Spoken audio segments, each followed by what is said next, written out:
लागेको छु सबै ढङ्गबाट सबै कुरा छानबिन समिति बनेको छ यहाँको चाहिँ जसले जे गर्छ त्यसलाई हामीले तानिसकेका छौँ तपाईँहरूले थाहा पाउनुहुन्छ धैर्य रहनु होला है म छु अब बच्चाहरू अरू घाइतेहरूलाई पनि हामीले उपचार गर्ने सन्दर्भमा एकदम निरन्तर लागेको छु म हस्पिटलमै छु राति सुत्या छैन सँगै छु मैले यति भन्नु ल मम्मी खै मम्मी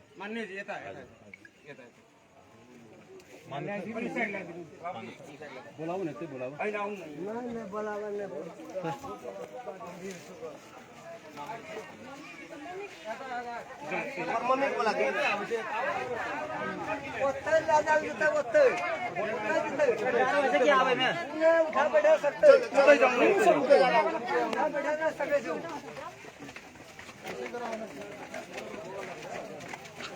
समस्या बहुत गंभीर है सर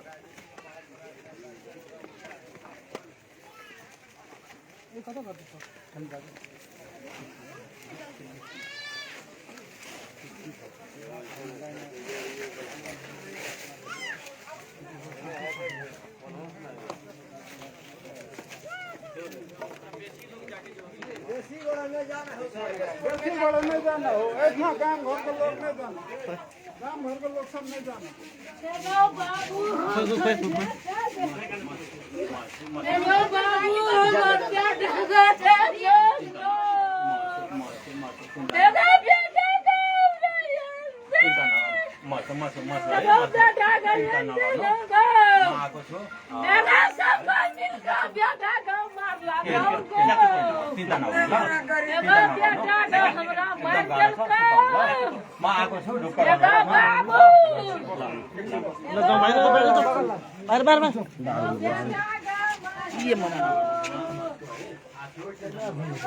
पूरा निकलो कहाँ निकल निकलो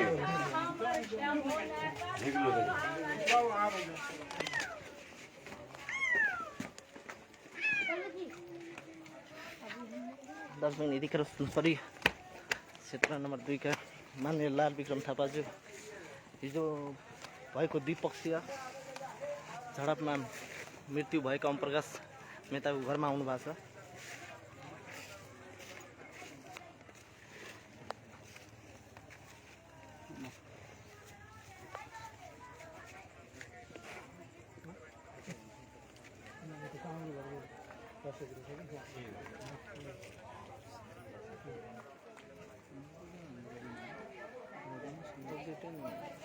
अपडेट नहीं है नहीं ठीक है क्यों बुझल फिर कैसे केटा एक हाल है के पोस्ट कहाँ करने से कोई आधिकारिक पोस्ट नहीं करने से अधिकारी में कोई को करने से लेकिन फेसबुक में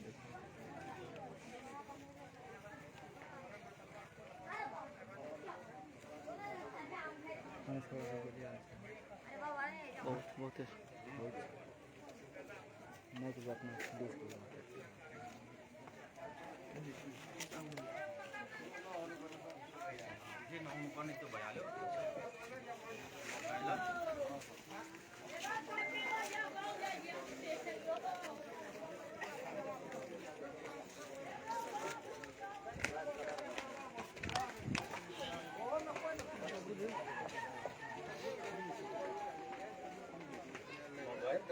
समस्या के निदान गरेर पर्छ टेबल पर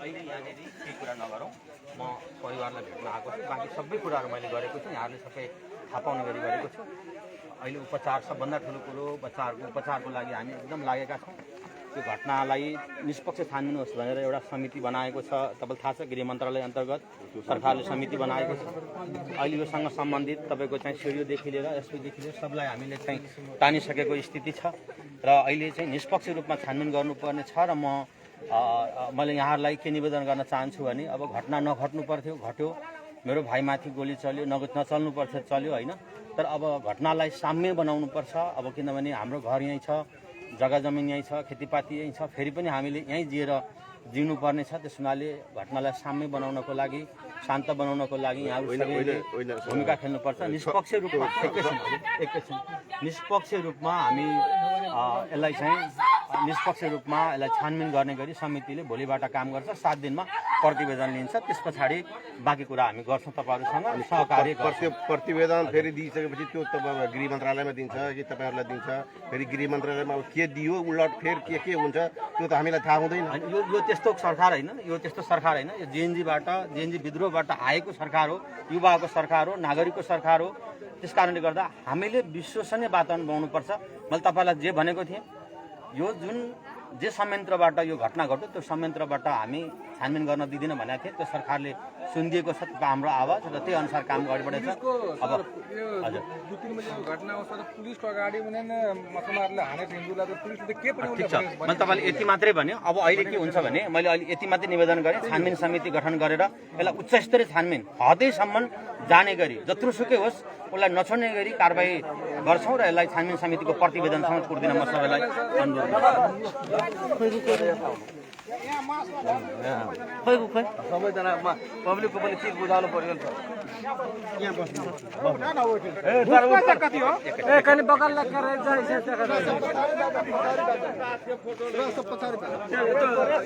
के हाल यसमा त बोला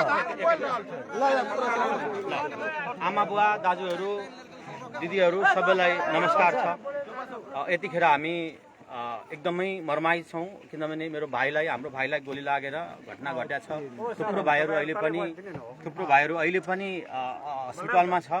रातभरि म उनीहरूको उपचारको लागि अहिले पनि यतिखेर पनि उपचार सबभन्दा उपचार भनेर लागिरहेको र सरकारसँग निरन्तर यहाँहरूको प्रतिनिधिको हिसाबले निरन्तर समन्वय गरेर एउटा उच्च स्तरीय छानबिन समिति गठन हुनुपर्छ भनेर छानबिन समिति गठनको लागि पहल गरेर बिहानै सरकारले छानबिन समिति गठन गरिसकेर छानबिन समिति गठन भइसकिसकेपछि पनि हामीलाई चाहिँ यही संयन्त्रबाट छानबिन हुँदाखेरि चाहिँ निष्पक्ष हुँदैन भन्ने कुरा हामीले चाहिँ बुझेर फेरि यसलाई पनि चाहिँ के गर्नुपर्छ यहाँका केही जो हामीले चाहिँ उहाँहरूलाई चाहिँ बाहिर तान्नु पर्थ्यो होइन। अहिले चाहिँ सिडिओदेखि लिएर प्रहरीका विभिन्न चाहिँ महत्त्वपूर्ण अङ्गका सबैलाई हामीले चाहिँ माथि तानेर नयाँ संयन्त्र ल्याएर निष्पक्ष रूपमा चाहे जुनसुकै होस्, चाहे जोसुकै होस्, चाहे जत्रोसुकै होस्, हामीले चाहिँ एउटा निष्पक्ष रूपमा चाहिँ छानबिन गरेर चाहिँ त्यहाँबाट आएको प्रतिवेदन अनुसार कडाभन्दा कडा कारबाही गर्ने गरी सरकार अगाडि बढेको छ।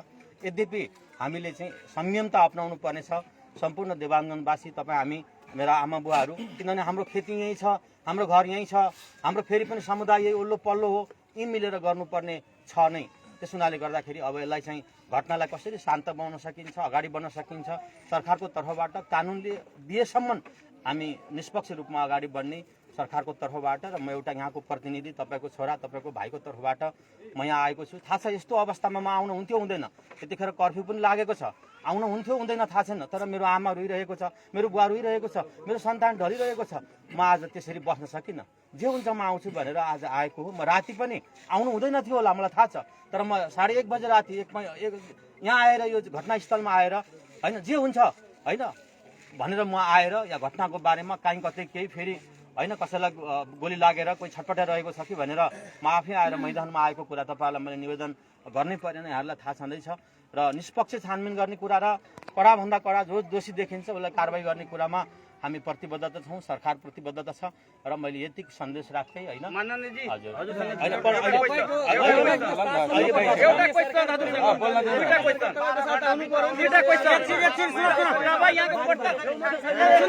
एक मिनट बोल्न देऊ न।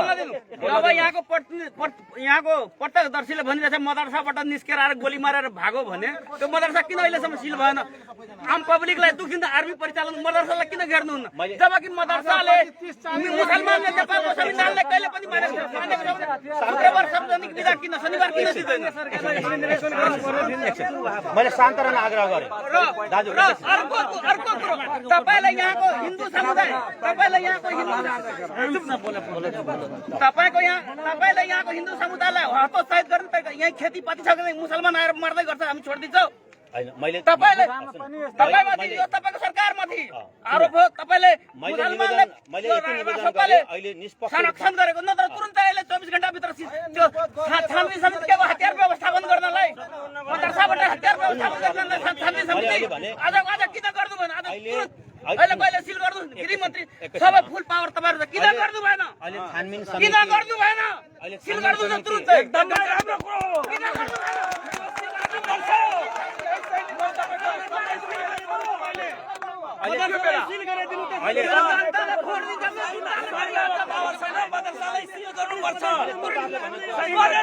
हाम्रो आन्दोलन जारी हुन्छ। हिन्दू समुदायले हतोत्साहित गर्नुपर्छ। हतोत्साहित भन्ने वर्ड किन तपाईले प्रयोग गर्नुहुन्छ? मेरो आन्दोलन जारी गर्छ। सबै यो सबै मदरसा सिलहान जारी हुन्छ। हिन्दू समुदायसँग माफी माग्नुपर्छ। तपाईँ इसाई मिसनरीको मान्छे हो होइन? तपाईँ हिन्दू समुदायसँग माफी माग्नुपर्छ। तेल भएन भाइ, मदरसालाई सिल गर्नु। मदरसा अहिले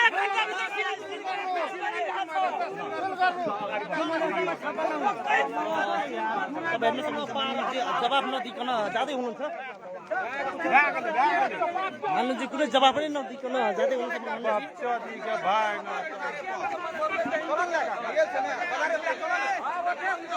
जनताको कुनै पनि आवाजै एन्सरै नदिकन जाँदै हुनुहुन्छ।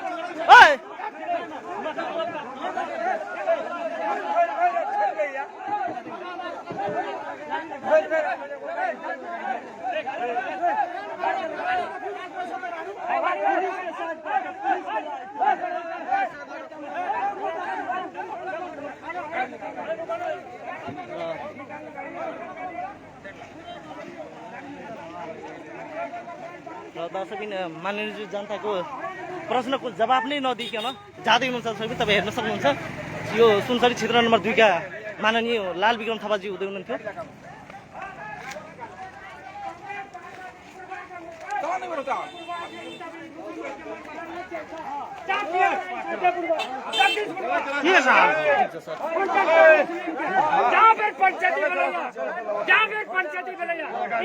हिंदू प्रति दमन करके आप बोले थे चौक भागे बुढ़वा कांग्रेस मुस्लिम हिंदू के दुख जल गए क्या हिंदू के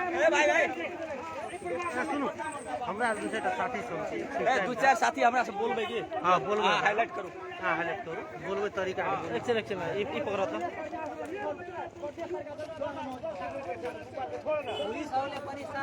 हां पुलिस वाला साथ तरीका बोलेगा। माननीय जी को हम बात से बात कर रहे हैं, हमरा मुंह का टूक सुन के हल्ला करके बोले पुलिस के सामने बताओ नियंत्रण तो अपन सुरक्षा के लिए, लेकिन वो हिसाब से बात करते हैं। उसी टाइम पे मुंह का टूक सुन के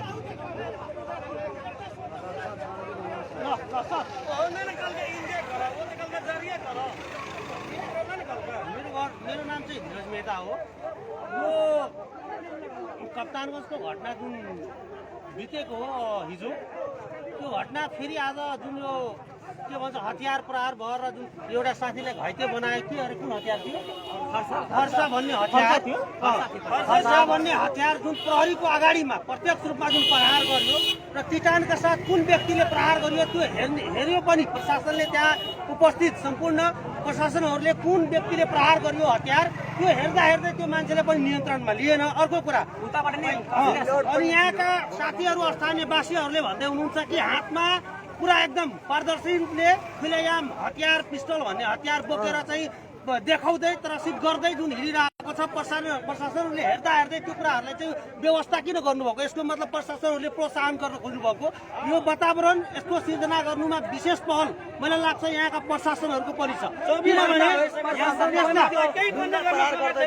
के प्रहार गर्दै ढुङ्गा प्रहार गर्दै थियो हिन्दूमाथि, ममाथि भिडियो छ। कसले प्रहार? उताबाट प्रहरीले उल्टे हामी माथि चाहिँ ढुङ्गा प्रहार गर्ने। अनि त्यो हतियार चलाउँदा पनि अनि प्रशासनले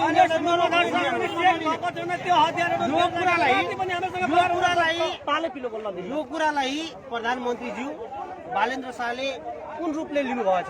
के यो यहाँको प्रशासनहरूलाई अपराध हेर्ने त्यसलाई नियन्त्रणमा नलिने, बरु अपराधीलाई प्रोत्साहन गर्ने किसिमको संविधानले छुट दिएको छ कि यस्ता किसिमका दुख पीडा हामी हिन्दूले मात्र खेप्नु पर्ने कि उनीहरूलाई यो अपराधीहरू जुन प्रत्यक्ष रूपमा पारदर्शी रूपले हतियार लिएर हिँड्ने अधिकार छ संविधानमा छ यो कुराको अधिकार पाएको छ जनताले सरकारले पनि पाकिस्तानदेखि फन्ड यस्तो यहाँ एउटा मदरसा छ यहाँका साथीहरूले भन्दैछ आउँछ गोली प्रहार गर्छ र मदरसाभित्र पस्छ त्यो मदरसाको वास्तविक छानबिन र त्यसको खोज तलास किन भएन त्यो अहिलेसम्म त्यो खुलेआम छ त्यसको कुनै अनुसन्धान हुनु पर्यो खोज तलास हुनु पर्यो कि त्यहाँ गैर नागरिक मान्छेहरू बोलाएर बसेको छ कि छैन हिन्दूमाथि प्रहार गर्ने व्यक्तिहरू को हुन् यहाँका प्रशासनहरूले जिम्मा लिइरहेको छैन अभिव्यक्ति दिनुभयो ठुलो प्रशासनहरूले त्यहाँ प्रमुखहरूले कि हाम्रो प्रशासनले गोली प्रहार गरेको छैन गोली प्रहार गर्ने को बन्दुकको गोली प्रहार गर्ने को हो त त्यो कुरा पनि प्रशासनहरूले बुझ्नुपर्छ कि हामीले प्रहार गरेको छैन भने ऊ विपक्षी समुदायले प्रहार गरेको हो कि होइन त्यो प्रहार गरेको हो भने तिनीहरूलाई चाहिँ यस्तो तरिकाले कारवाही हुनु पर्यो यस्तो तरिकाले प्रोत्साहन दिने सेक्युरिटी दिने गर्नु पर्यो नि त उनीहरूलाई झन् डिफेन्स दिने अनि हाम्रो गाउँलेहरू चाहिँ हाम्रो जुन पीडित पक्ष छ त्यसले चाहिँ न्याय माग्न जाँदा उल्टै गोलीघटा चलाउने उनीहरूमा लाठीचार्ज गर्ने यो अन्याय हामी हिन्दू समुदायले कति दिन सहेर बस्ने के हाम्रो लागि संविधान छैन के हाम्रो लागि नागरिक सुरक्षाको हक छैन के हामी स्वतन्त्र बाँच्न नपाउने के हाम्रो लागि मानव अधिकार छैन कि यो राष्ट्रले हिन्दूहरूको लागि कुनै किसिमको अधिकारको व्यवस्था गरेकै छैन त्यो म प्रधानमन्त्रीज्यूसँग प्रत्यक्ष प्रश्न गर्न चाहन्छु यो कुराको हस् त धन्यवाद मदरसा अहिलेसम्म भएको 24 घण्टा भइसक्यो हाम्रो हिन्दूले 10 जनालाई घाइते 4 जना मृत्यु भइसकेको छ अहिलेसम्मको लागि पनि उनीहरूको सुरक्षित दिइरहेछ प्रहरीले हामीहरूप्रति ढुङ्गा प्रहार गर्छ हामीले गएको मन्दिरमा जाने मान्छेलाई पनि मन्दिर पनि पस्न दिँदैनौँ एकचोटि पनि जोल हान्नका पनि दिँदैन नजिकमा मन्दिर हुनाले हामीले भित्र जान पस्न दिँदैन भएको मुस्लिमहरूलाई नै अहिले सुरक्षित दिइरहेछ भएको मदरसा नजिकमा छ भने उहाँले पनि हामीलाई चेक गरे पनि हामीहरू नगरे पनि उनीहरूले प्रशासनले पनि चेक गर्नुपर्छ त्यो पनि अहिलेसम्म गर्नु भएको छैन उनीहरूले केही पनि निष्कर्ष निकाल्नु भएको छ प्रहरीले गोली चलाएको छैन भनेर अन्तले गोली चलाएको छ त्यसलाई पनि नियन्त्रण पनि लिएको छैन अहिलेसम्म ल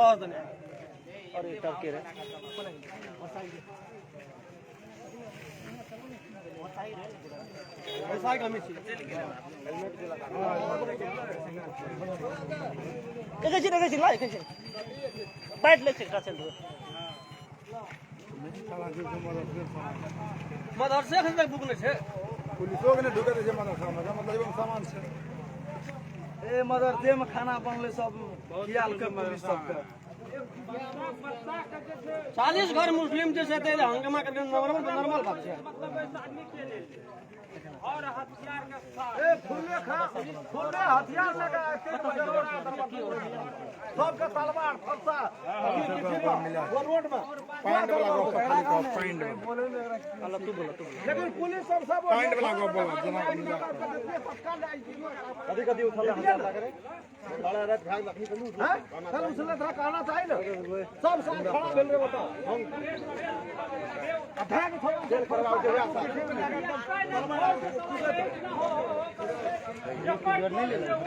अब तक चाहिए यहां सब पुलिस का बंदूक से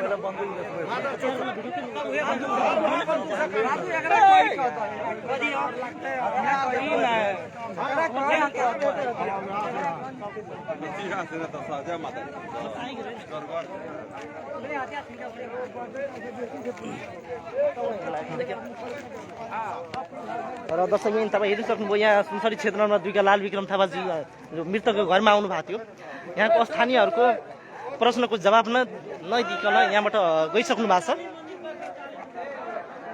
पुनः फेरि एसपीको ताजा अपडेट लिएर आउनेछ दर्शकबिन यति बेरको लागि धन्यवाद हस्।